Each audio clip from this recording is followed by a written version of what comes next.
Beshem Hashem Naaseh Netzliach, nous poursuivons aujourd'hui notre étude dans les textes du Nar avec l'histoire de Shlomo et la fille du roi Pharaon. La fille de Pharaon avait entendu parler de Shlomo, elle savait qu'il n'y avait personne d'aussi sage, d'aussi riche et d'aussi doué que lui. Le monde entier l'admirait, elle avait donc accepté avec joie la proposition de son père et avait consenti d'épouser le roi d'Israël. Le jour de son mariage tombait juste pendant la fête de l'inauguration. À son repas de noces, la princesse invita les plus importants personnages de l'époque, des rois, des princes, des ministres de tous les pays. Elle fit jouer les plus beaux airs par l'orchestre. Avant chaque chant, elle annonça à Shlomo pour quelle idolâtrie elle l'avait composé.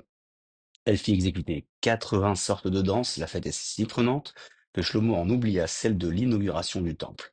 Les chants et les danses du mariage étaient plus bruyants que les festivités pour le Beth Amikdash. La chose déplut si fortement Hachem qu'il pensa détruire Jérusalem. La fête finit tard dans la nuit et Shlomo s'endormit profondément. La fille de Pharaon en profita pour étendre au-dessus de son lit une grande étoffe sombre semée de pierres précieuses scintillantes qui semblaient être la lune et les étoiles. Lorsque le roi se réveilla le lendemain matin, il vit ses diamants et crut qu'il faisait encore nuit. Comme il était fatigué, il se rendormit encore 4 heures. En attendant, le bétaminage restait fermé à la foule des festivants.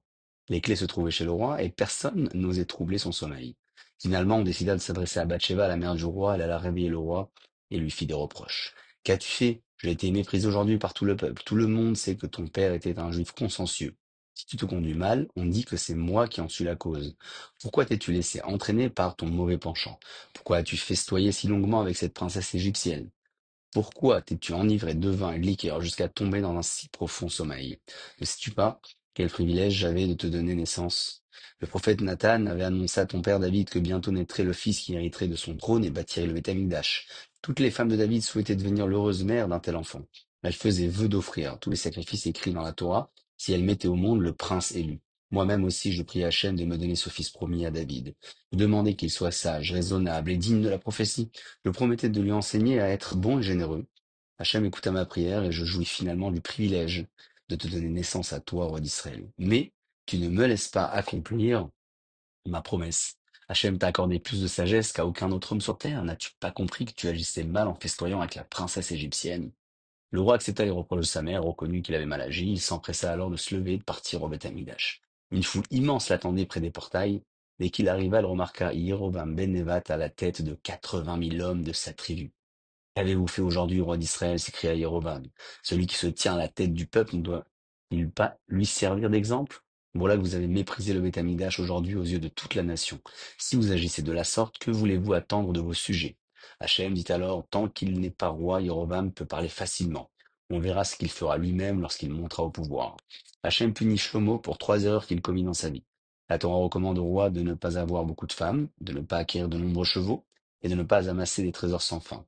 Shlomo, sûr de lui, avait épousé d'innombrables femmes, mais beaucoup d'entre elles étaient des étrangères qui ne s'étaient pas converties par conviction. Elles s'étaient mariées avec lui parce qu'il était riche et puissant.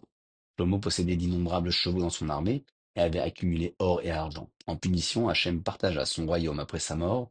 Yerovam ben Nevat de la tribu d'Éphraïm fut choisi pour régner sur 10 des 12 tribus. Seules 2 tribus, celles de Yehuda et Binyamin, restèrent fidèles à son fils, Rehavam ben Shelomo. Sur ce s'achève l'histoire du roi Shlomo avec la fille du roi Pharaon. Baruch Adonai Leolam. Amen ve Amen.